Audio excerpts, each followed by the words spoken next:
Še enkrat vas prav lepo pozdravljam, vse, ki ste si vzeli čas, da v tem verjetno enem od zadnjih in toplih petkovih popoldnevov sedete kot pravi zombi, česar smo že vsi vajeni, zlasti tisti, ki učimo pred ekrane in se predajate užitkom sedenja in zrenja v sličice na zaslonu.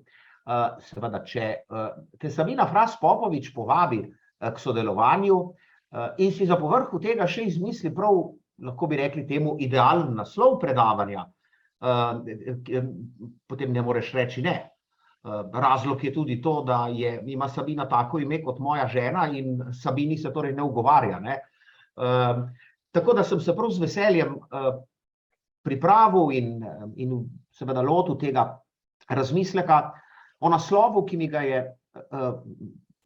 ne bom rekel zapovedala, pač pa predlagala kolegica dr. Fras Popovič, in to je poezija drami in premika. Res poezija drami in poezija premika, ampak zato, da drami in premika morajo biti izpolnjeni nekateri pogoji. Kateri so ti pogoji, da lahko poezija vse nas zdrami in nas premakne?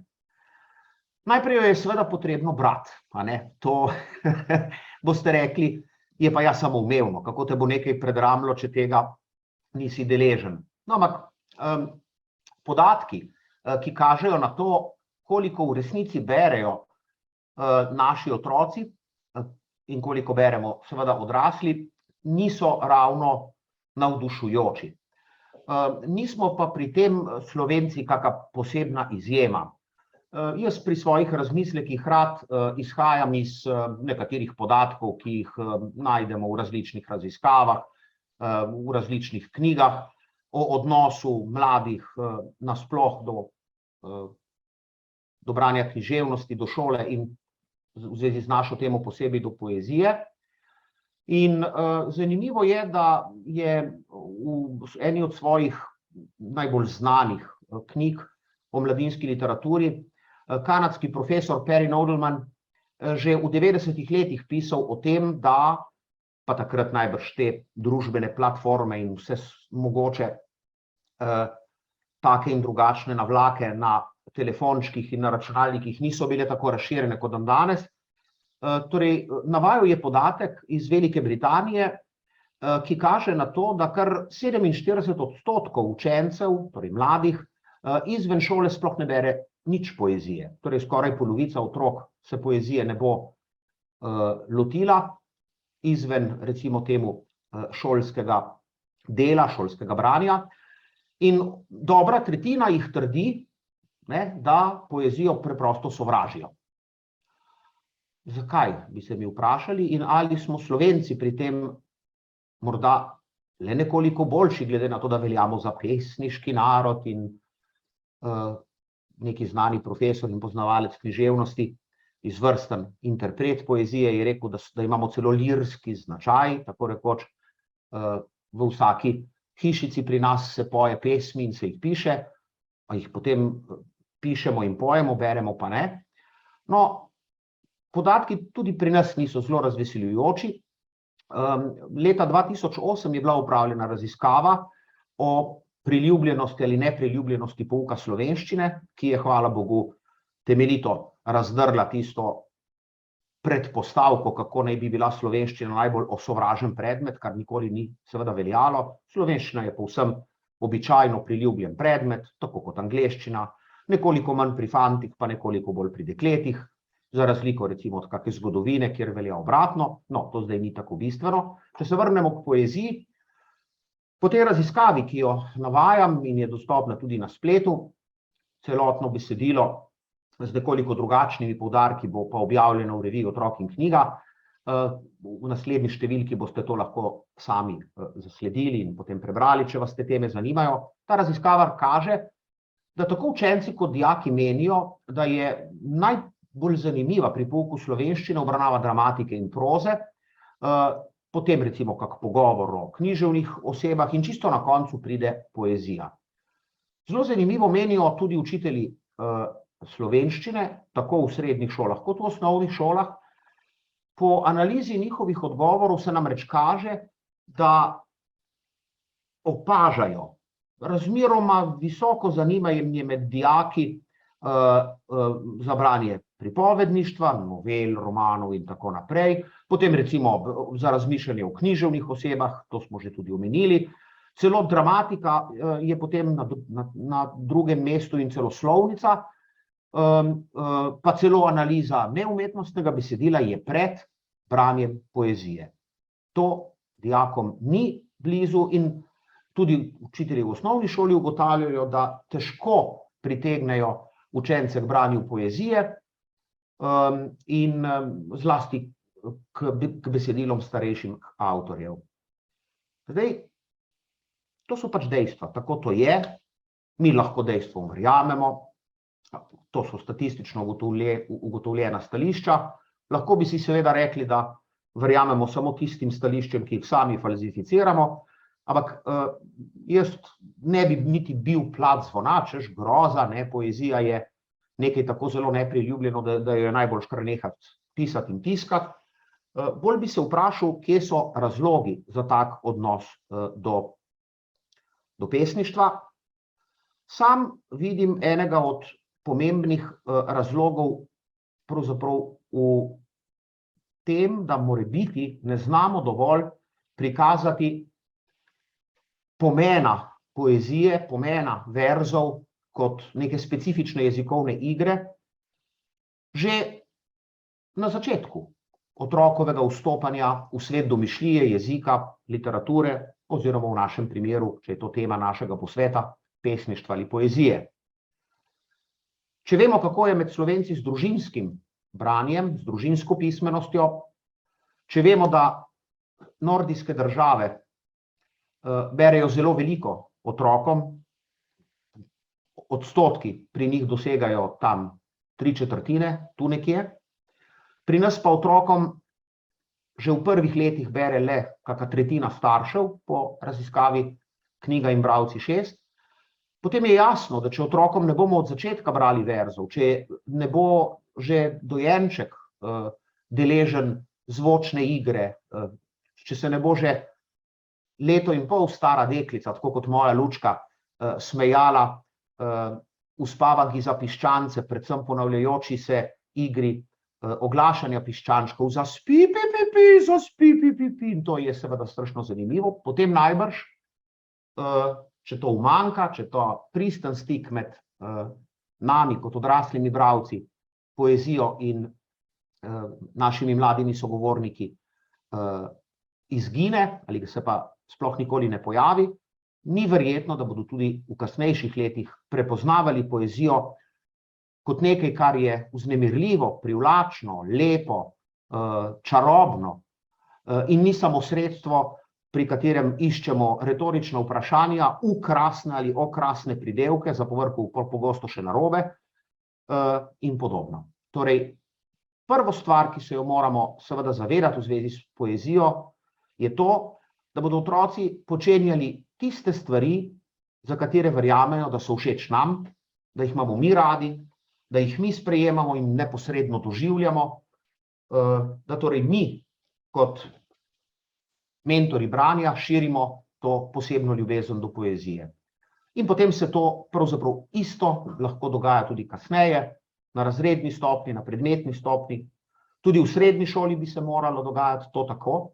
Tudi v srednji šoli je namreč mogoče v poezijo vstopati veliko bolj neposredno, pa tudi v osnovni, v kakem 3. triletju, kot se nam morda zdi. Jaz sem že prej rekel, da ni zadnja modrost spoznavanja poezije v tem, da veš, kakšna je razlika med anaforo in epiforo in med jambom in trohejem in podobne nepomembnosti. Čeprav misliti o poeziji je tudi pomembno, poznati kontekst je seveda važno, vendar mora biti ta kontekst v nekem smislu smiselen, razumljiv, ne pa sam sebi namen. Bom dal en primer.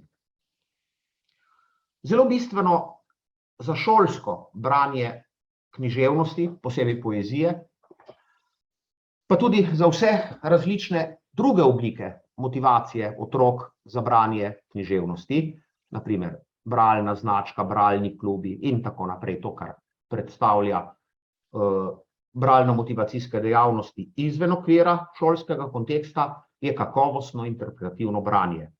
Kakovostno interpretativno branje tako mentorja branja, kot seveda mladih bralcev. Ker se jaz tega zelo dobro zavedam, poskušam svoje pedagoške prince in princese med študijem naučiti, kaj je interpretativno branje. Da kakovostno interpretativno branje otrokom seveda ni otročje branje, pedem pece, sam oblači, sam potese in umije, če skušamo nekoliko karikirati to napačno branje, za katerega verjamem, da ga v naših šolah ni preveč ali ni zelo veliko.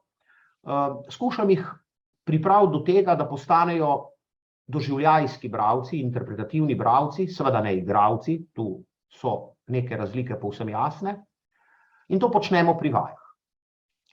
Prve vaje, zdaj jih ravno začenjamo, potekajo tako, da vzamem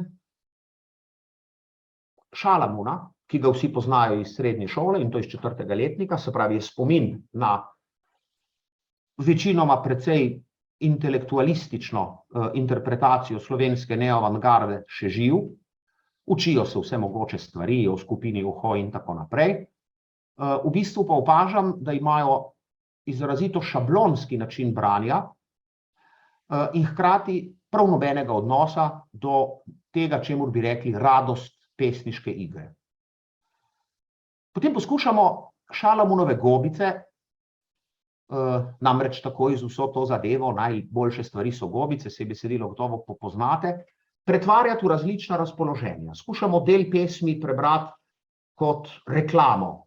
Namreč takoj so to zadevo, najboljše stvari so gobice, gobice v juhi, pokličite nič in tako naprej.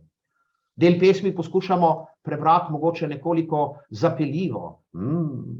Ena gobica, en zelen petršilček v smokingu in tako dalje.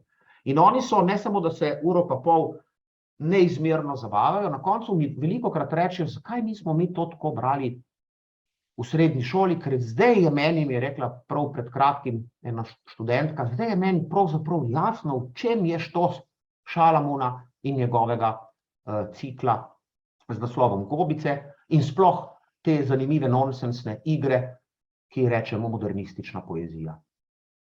Interpretativno branje je stvar, ki se ga je treba naučiti in čisto z vsemi sogovorniki, pa naj bodo v prvem triletju osnovne šole ali pa, ne vem, udeleženci stalnega strokovnega spopolnjevanja, se pravi vešči pedagoški mački, neizmerno uživamo pri takem skupnem, inovativnem, interpretativnem branju poezije.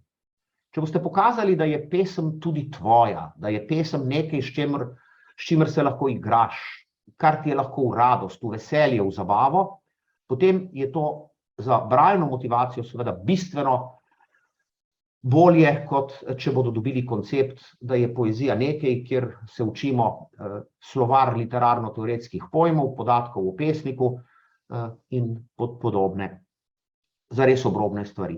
Tu se spomnimo besed Mete Grossman, ki se je zelo veliko zavzemala za kakovosten dialoški, komunikacijski pouk književnosti na vseh stopnjah in je zapisala približno takole. Razprava v razredu naj bi praviloma razkrivala neposredno relevantnost besedila za učenčev družbeni svet in naj ne bi spodbujala odtujujočega branja brez povezave z učenčevim neposrednim položajem.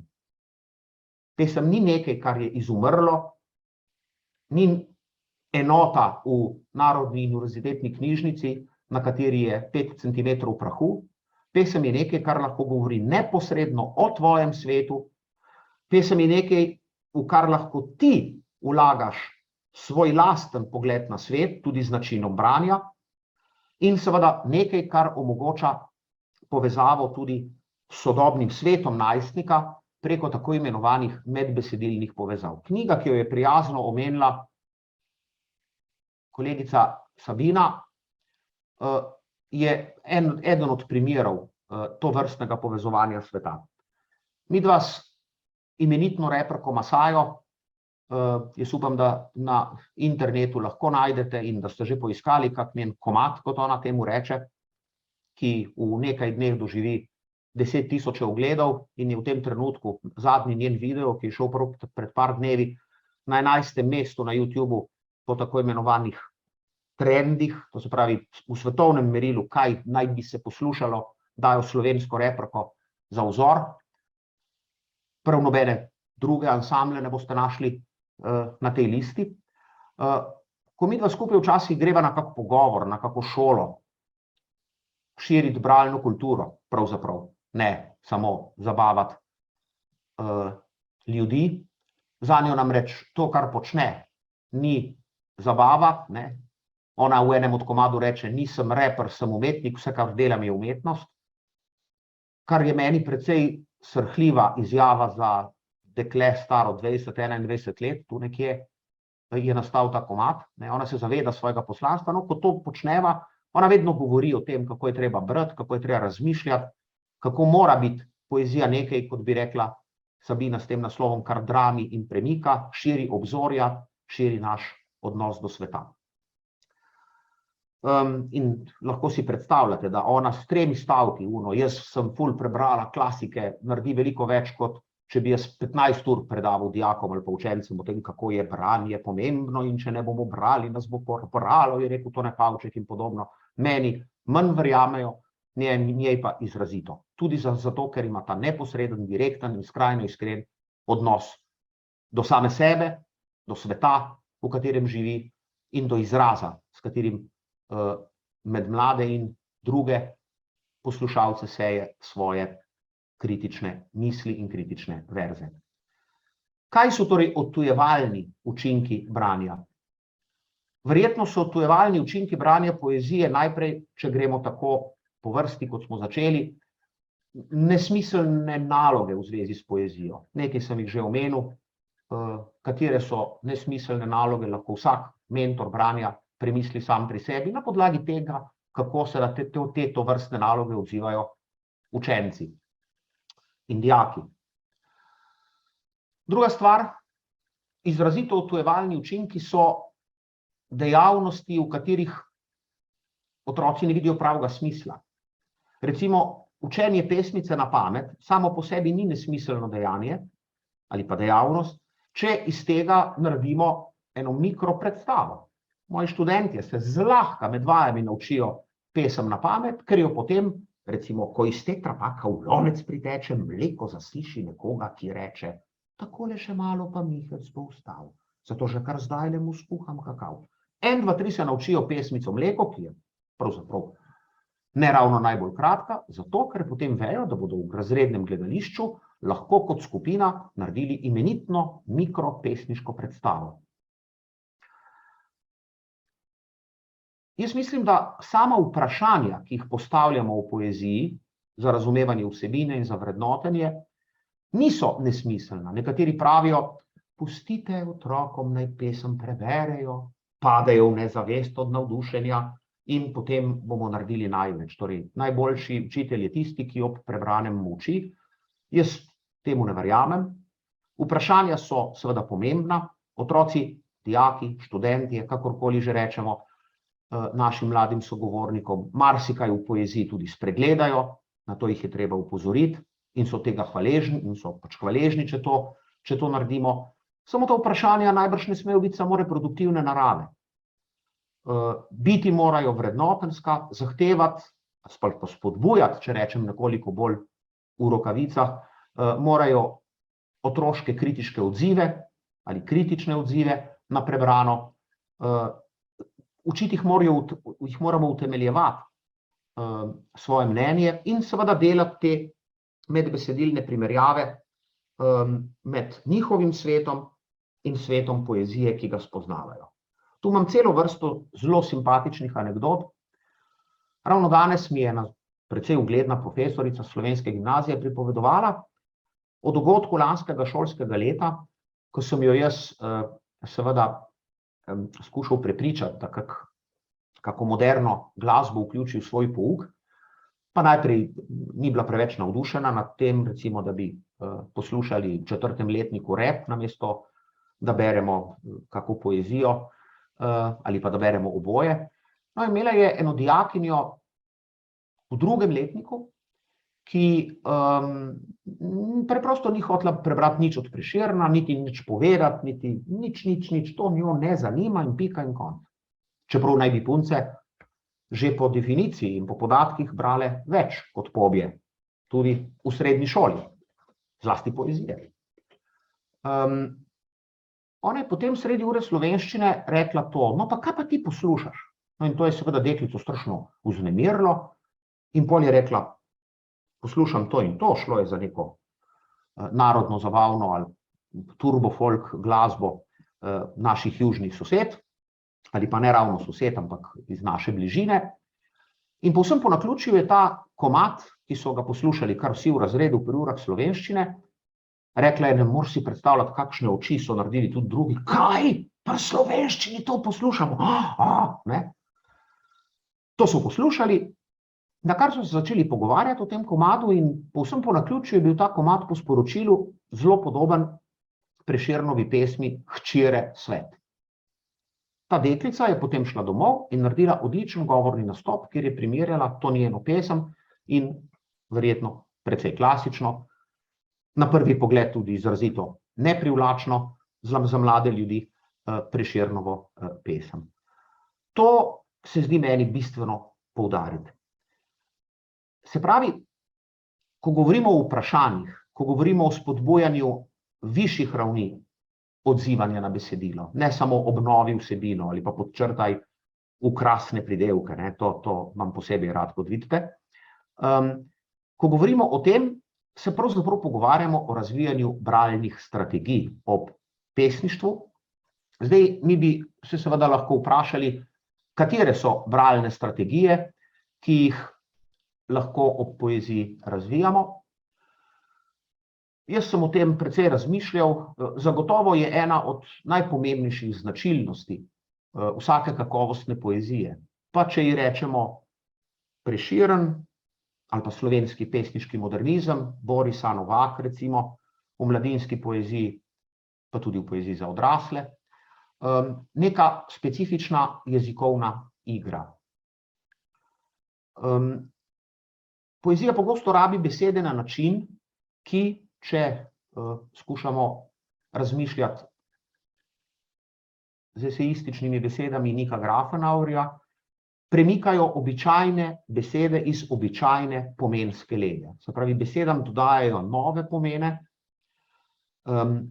širijo zmožnost asociacij, to je verjetno eden od glavnih užitkov, pogoste so tudi izrazito nenavadne besede in besedne zveze, velikokrat uporabljamo tuje besede, zato se jaz nikakor ne bi škandaliziral in vil roke in privzdigoval pedagoških kazalcev nad sodobno poezijo, recimo nad slovenskim rapom, ki pogosto uporablja angleške besede, če dal ti bomo feature, te bo elevatal in tako naprej,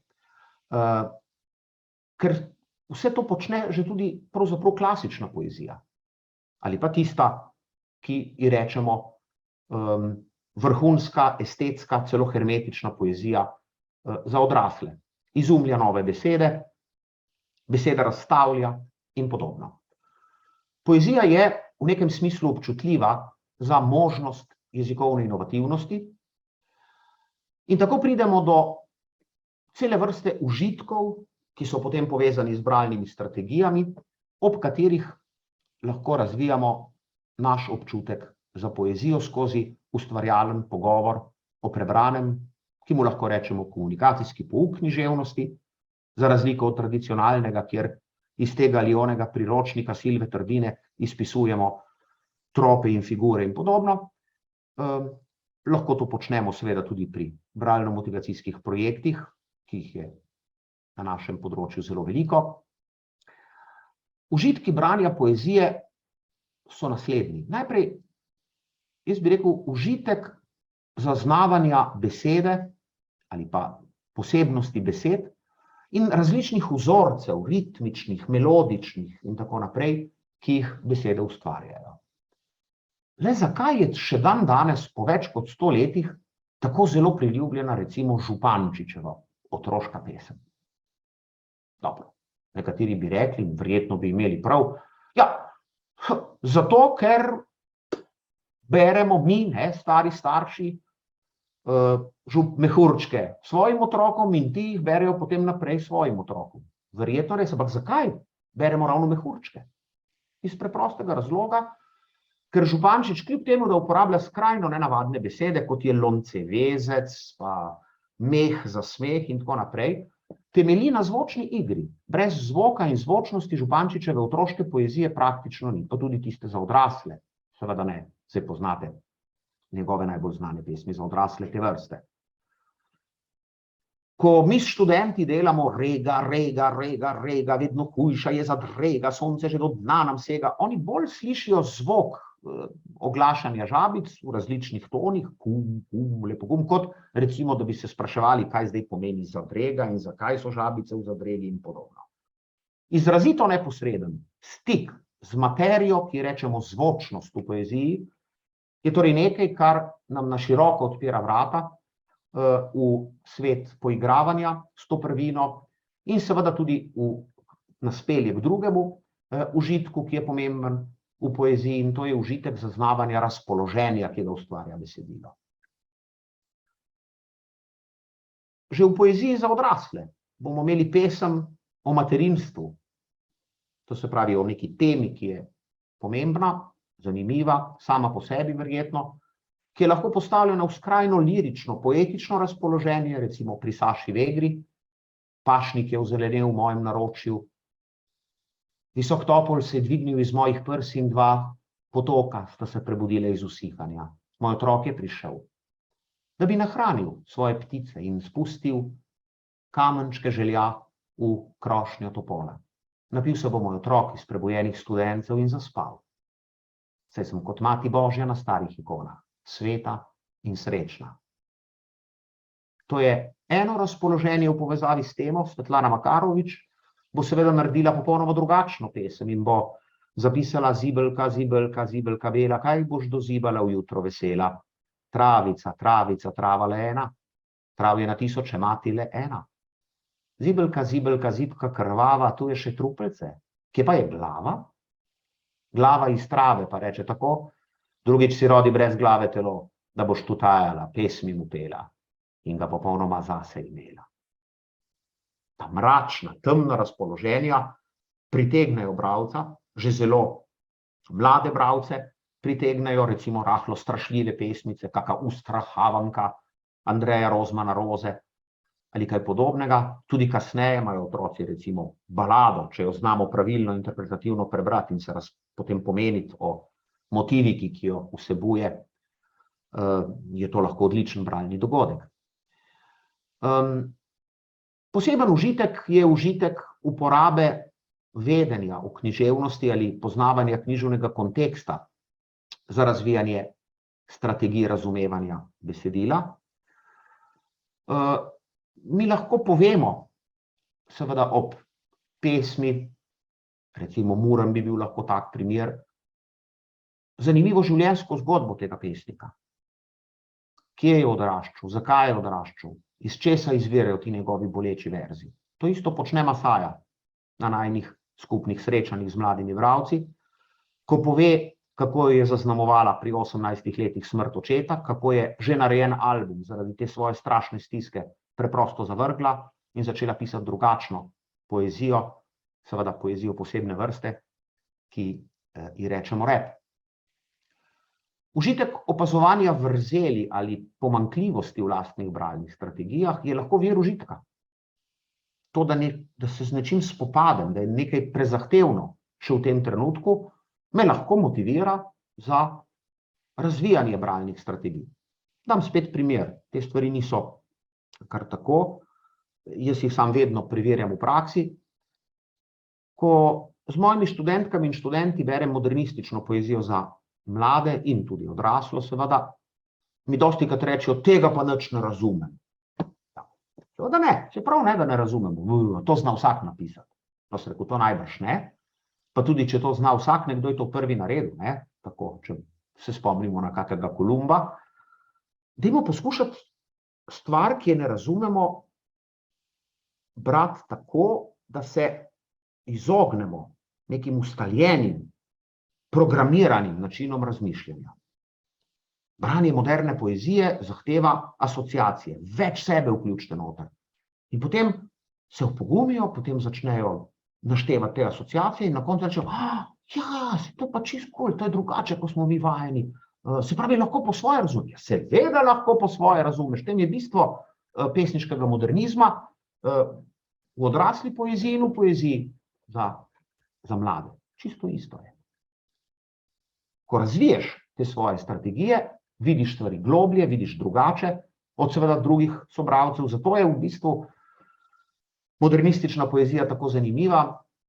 Zato vam jaz recimo rad tudi v mladinski poeziji kakega Petra Svetino, Andreja Rozmana Rozo, Milana Deklevo in pesnike, pa še da ne bom zdaj vseh našteval, ki puščajo odprta polja za igro asociacij.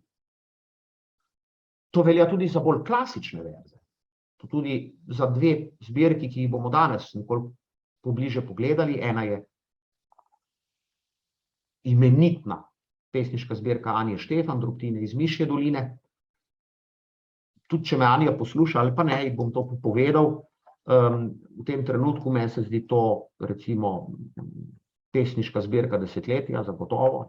Ne bo zelo veliko pesniških zbirk te sporočilne razsežnosti verjetno nastalo v zelo kratkem obdobju. Zakaj? Potem še kasneje. Ta raznovrstnost, raznolikost razumevanja, ta subjektivnost polnjenja praznih besed na papirju s svojim lastnim svetom in pomenom je tipična značilnost vrhunske poezije, modernistične ali pa take bolj klasične v verzih, ki se zdi celo preprosta, pa ni to. Užitek domišljanja podob in seveda domišljijsko-čutnih zaznav. Poezija je nekaj, kar je mišljenje v podobah, bi lahko rekli. Brez intenzivnega domišljijskega soustvarjanja nam je zaprta pot do marsikatere pesmi. Kako se to lahko skupaj z otroki izvede, bomo videli potem v enem videu, ki vam ga bom pokazal, kako že drugošolci narišejo in s tem izrazijo svoje domišljijsko doživljanje ene take igrive pesmi z naslovom Nočni koncert. Pa seveda tudi razmišljanje o idejnosti, ki jo prinaša pesem. Užitek, torej razpravljanje o tematiki. Naslednji pomemben užitek pri pesništvu je užitek ponovitve bralne izkušnje, kar pomeni, da se lahko ob branju nove pesmi vračamo k podobnim besedilom, ki smo jih že prebrali, ali pa nenehno prebiramo isto pesem, večkrat zapovrstjo. Preberemo recimo kakega Toneta Pavčka in njegov Juri Muri v Afriki ali pa, ne vem, Ščrko čez Krko. Tudi kasneje, ko so otroci niso več v kakem 4. razredu osnovne šole. Ena taka zelo zabavna pesem, ki je namenjena naslovnikom različne starosti, je pesem Besedovanje, če biva pek v opeki, se skriva v mraku rak, kjer moje študente recimo sprašujem, kaj pravzaprav njim pomeni, če biva pek v opeki. In potem je prvi odgovor seveda zelo enostaven, je pač opek, in pek biva beseda pek se skriva v besedi opeka. Lahko to pomeni še kaj drugega. Kako kaj drugega? Ja, dajte pomisliti, če kakšna druga razlaga, no, saj ni samo ene razlage. Mogoče je pa to, da pek peče kruh v pekarni. Recimo, ki je iz opeke, ne? Lahko je tudi picopek, ki ob krušni peči iz opeke peče pice, ja? Kaj se skriva v mraku rak? Dobro, vemo, da mrak, rak, da sta to beseda v besedi. Ja, rak živi v mraku, ne, pod skalami, ja? Kaj pa, če je to bolezen, ki se skriva in je zahrbtna? In tako naprej, in tako naprej. Tak pristop k poeziji, odprt, mnogopomenski, se zdi najbrž bistveno uspešnejši za bralno motivacijo, kot seveda tisti, ki kaže na eno samo pravilno razumevanje iz kakega priročnika ali učbenika tega ali onega slavnega literarnega zgodovinarja ali teoretika.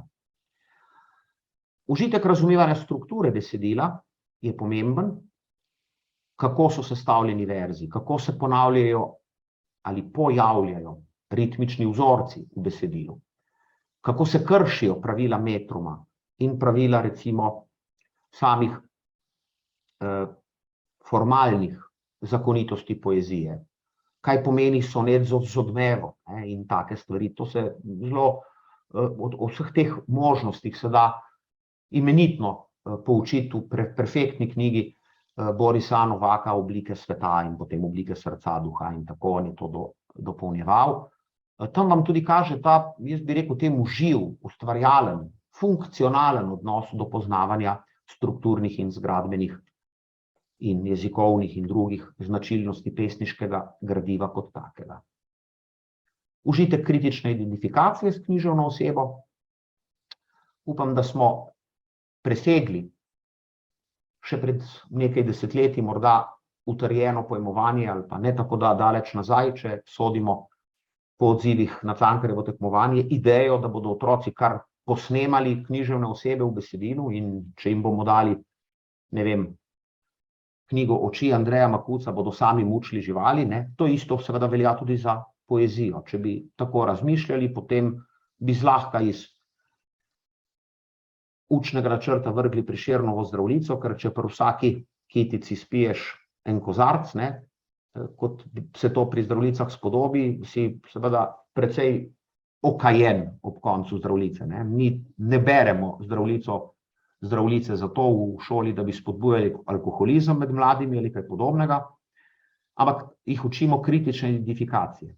To seveda pomeni, da bomo brali tudi poezijo, ki govori o bolečih stvareh, da ne bomo cenzurirali problemskih pesmi, kot so to počeli recimo Sašo Vedri in njeno pesniško zbirko To niso pesmi za otroke ali Kako se dela otroke, ki je bila prepovedana v nekaterih knjižnicah, ker je napisala pesem Kaj delajo ritke in tako naprej. Ni nespodobne pesmi, bi lahko rekli, seveda, če ima namen širiti polje razprave tudi o problemskih temah, če ni na prvo žogo, če ne skuša z vulgarnostmi vzbujati nekih najnižjih čustvenih odzivov. Mi se lahko v zvezi s poezijo pogovarjamo prav o vsem. Vam bom pokazal kakšen primer v 2 pesniških zbirkah, ki sem jih izbral danes za bolj, recimo, temeljito osvetlitev tega, o čemer govorim. Tudi otroška poezija že od pamtiveka govori o problemskih ali tabujskih temah. Stric Matic kuha, maže, rit pokaže. Matevjenci, benci na kamenci. In praviloma mi vrtčevske vzgojiteljice rečejo, da imajo otroci bistveno raje tako poezijo, Špela Marela na kahli sedi, cajtenge bere pa fajfo kadi, kakor majhna sem bila, piške sem pasla, piške so čivkale, jaz sem pa rasla. To se zdi otrokom preotročje, da bi bilo primerno za njih. In to že v vrtcu. Hvala Bogu. S tem se povezuje užitek komentiranja in vrednotenja ali kritičnega razpravljanja o sodobnem svetu, vrednotenja sodobnega sveta. Celotna zbirka, ki jo je kolegica omenjala, H204, je izrazito usmerjena v ta del bralnih strategij kritičnega osvetljevanja sodobnega sveta, pa čeprav seveda za to uporabimo Jenka ali pa Prešerna ali pa Gregorčiča. Kako lahko klasična poezija kritično ovrednoti ali kritično osvetljuje moderni svet, kažejo predvsem komentarji, ki so zbrani v tej knjigi.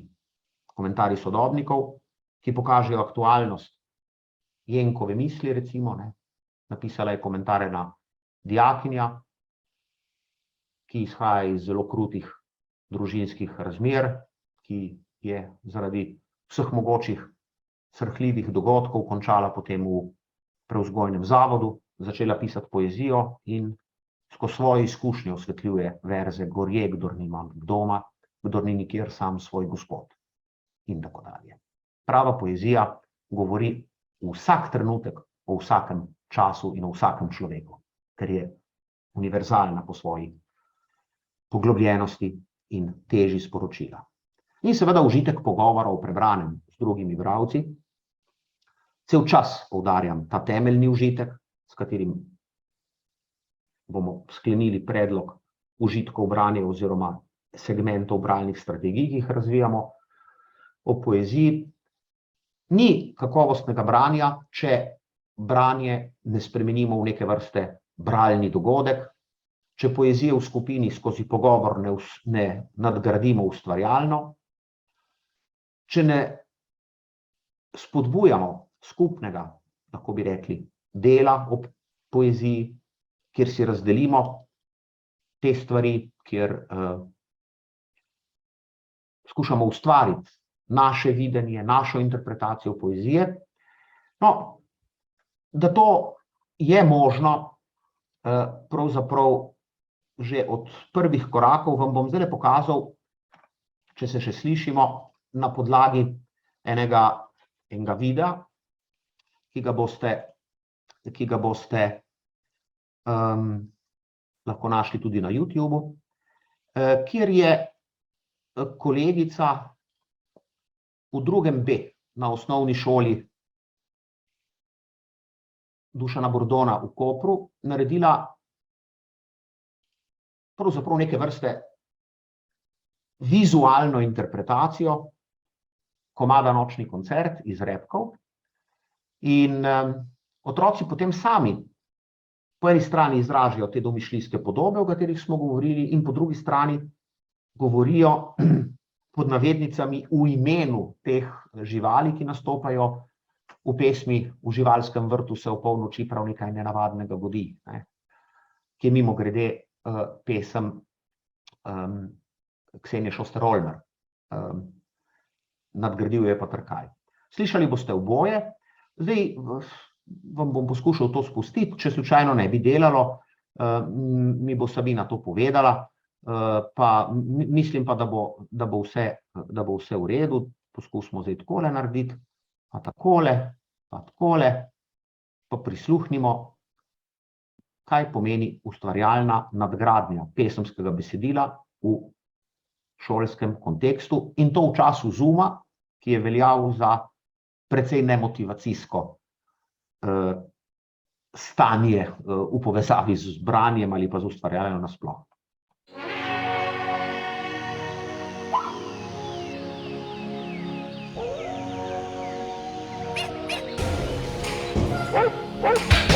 V živalskem vrtu se ob polnoči prav nekaj nenavadnega godi.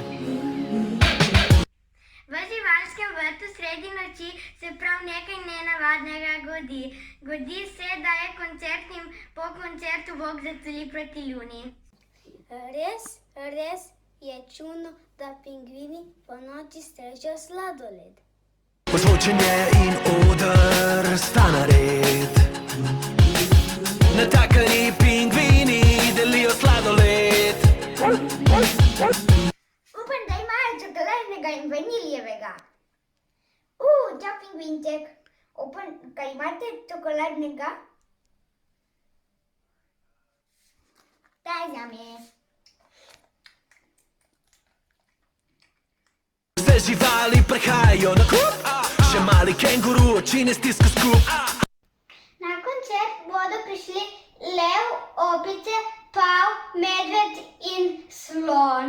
Prva bo prišla antilopa, ker je hitra. Ta večer mu ne bo šel iz spomina, danes bo zaigrala naša number one skupina. Mali kengurujček ne bo nikoli pozabil tega večera, zaradi tega, ker je nastopila od njega najboljša skupina, in to je number one skupina, pa še avtogram je dobil. Divja glas pa se doni, opica se že vrti. Divja glas pa zadoni, opicam se že vrti. Kako to, da se opicam vrti? Nimam pojma. Antilopa omegli, ko lev na vas glazarjovi. Jaz mislim, da lev in antilopa ne bosta zaplesala na nočni koncertu. Pauza repa, zvon zatrobi, kenguru na na majku, medved je na potnik. Antilope v nebo zleti, medtem ko pingvin mikrofon poje, medtem pa slon poje drugi mikrofon. Antilopa čez nebo zleti, strelo za sabo spušča. Potem pa pride še nosorog, ki pa igra na flavto. Pika. To je ta show, da ne greš domov, če kjer izvor, kad ti ga zarola, DJ Nosorog.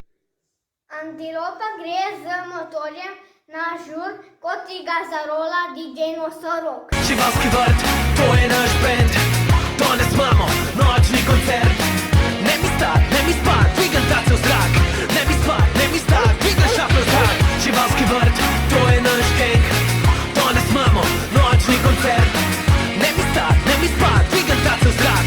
Ne mi stat, ne mi spat, dvigam šape v zrak. In ko zjutraj sonce se zbudi in živalski vrt na ves glas mrči, Najglasneje smrčal medved. Ker je bila zabava po noči, mali kenguru sploh ni vedel, če je bilo vse to res ali samo sanjal. ne tisti mali kenguru, ne ve, če vse je sanjal ali bil res tu. Spet živali prihajajo na kup, vse do mesta, slišal se bo hrup. Vendar pride tu veliko mus na to hrupno žurko. Je prišel tudi kužka in je rekel hav, hav, hav. Kar ničen, kafan, hav, hav. Dan zvečer se bo žurka ponovila, ko bo nastopila number one skupina. Danes večer bo spet mega žurka za najboljšim DJ-jem na svetu. Nobena žival ne bo celo noč spala. Divja glasba se doni, opica se že vrti. Opice plešejo na rock glasbo.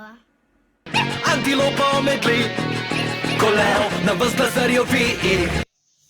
Če bi jaz bila lev, ne bi ustrašila antilope. In ker je lev kralj živali, se je njegovo revjenje slišalo čez celo mesto, da so ga vsi meščani slišali. Pauza repa, zvon zatrobi, kenguru na majku, medved je na potnik. Pa je govoril rime, take dobre rime, da so vsi ponavljali za njim. Pauza repa v igricah in slon zatrobi, ker ne more zaspati. V živalskem vrtu je zelo dobra zabava, a DJ Nosorog poskrbi, da bo dobra glasba. To je ta show, da ne greš domov, če kjer izvor, kad ti ga zarola, DJ Nosorog. To je ta show, da ne greš domov, če je kiri zvok, ki ti ga zarola DJ Nosorog. Živalski vrt, to je naš bend, danes imamo nočni koncert. Ne mi stat, ne mi spat, dvigam tace v zrak. Ne mi spat, ne mi stat, dvigam šape v zrak. Živalski vrt, to je naš gang, danes imamo nočni koncert. Ne mi stat, ne mi spat, dvigam tace v zrak. Ne mi stat, ne mi spat, dvigam šape v zrak. Ne se kaka meketa, kikirika, kokodaka, trobiš vrgoli, ne se pije in vrešči. Ne se muka meketa, kikirika, iskobika, kaka brunda, ki si bruda, panda, panda, panda, panda. Ne se muka meketa, kikirika, iskobika, kaka, kaka, kaka. Pridi plesat traga, ne bi taka, ne se kaka meketa, kuka piska, riga, riga, riga. Ne se mamo, pajva liga, pajva penca švega. En, dva, to je naš bend, danes imamo nočni koncert. Ne mi stat, ne mi spat, dvigam tace v zrak. Ne mi spat, ne mi stat, dvigam šape v zrak. Živalski vrt, to je naš gang, danes imamo nočni koncert. Ne mi stat, ne mi spat, dvigam tace v zrak. Tako, mogoče malo daljši primer, ampak se mi je zdelo kar nesramno prekiniti tako vznemirljivo potovanje skozi nočni koncert in toliko enih različnih povezav, različnih umetnosti, različnih izraznih možnosti, da seveda lahko rečemo, da je poezija dramilo, da je poezija premik v zavesti, mora biti ta poezija tudi kakovostna. Zato čisto za konec opozorilo na dve vrhunski pesniški zbirki, Prva, ki sem jo že napovedal, je pesem Drobtine iz Mišje doline, Anje Štefan. Zakaj je ta pesniška zbirka tako zelo pomembna, da sem jo označil za pesniško zbirko desetletja? Preprosto zato, ker je tako zelo preprosta na videz v svojem izrazu, tu bomo našli zelo kratke pesmice, hkrati pa ima v sebi nekaj, čemu rečemo kristalizacija pesniškega sporočila v zelo malo besed, tako za haiku bi to veljalo, ne? S čim manj besedami povedati čim več. Ta drža je značilna za Anino poezijo.